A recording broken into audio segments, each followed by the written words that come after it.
I've been waiting a long time for this. Keep waiting, bitch. Battlefield 6 is fantastic.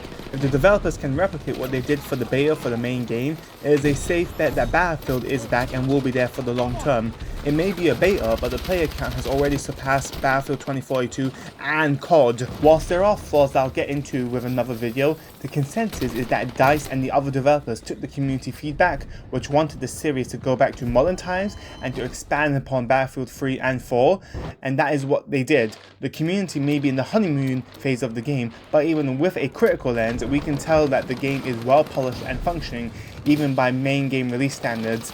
In addition, there aren't any major gameplay design choices or problems with the DNA of the game, where it may take months or even years to fix. Gun customization is one of the best things about this beta, and if the developers can keep it up, the entire game will benefit. Despite COD being the main rival of Battlefield, it's clear that they drew inspiration from the post-Modern Warfare 2019 era of COD, particularly in terms of weapon customization, and even improved upon it.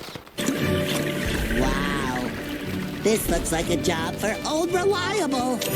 The Pick 100 system allows you to customize your gun with a variety of attachments, each with a value, and the total can't exceed 100. You can choose to have multiple weaker attachments or a few stronger ones, and I believe that is excellent game design for the developers and players. For developers, it makes balancing and designing the game easier, as if there were a situation where all attachments are equal, then would have to create attachments which would be equal as well.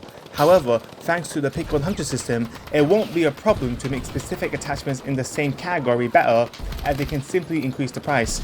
This would also help game balance, as if there is an attachment that is too strong, they can increase the score, and weaker attachments can have a lower score. For the player, it gives you more options to tailor your weapon to your preference. You can choose to have a lot of weaker attachments or a few stronger attachments, and everything else in between. With enough attachments, you could create a net benefit gun, but said benefits are relatively small compared to the base, or make a gun that is specialized to your preferences but has larger drawbacks. The drag and revive system is perfect. The game mechanic feels like something that all the Battlefields should have had since the start, and that is a testament to how useful and intuitive it feels. If this was poorly designed, it would have felt clunky and unresponsive. However, thanks to the game design, it is relatively easy to drag someone to cover so that you can revive them. It may be a minor feature, but this would help satisfy the gameplay loop, as it's easier and safer to revive someone, so you're more likely to get revived, which in turn allows you to stay in the fight for longer. While many multiplayer FPSs feature lone wolf type players, the ability to revive and not get shot at can help foster team play and coordination, which is often encouraged in Battlefield. Forget burning crops, I'm blowing up this whole bitch. Nah, I didn't forget you. I just had to prepare. Finally!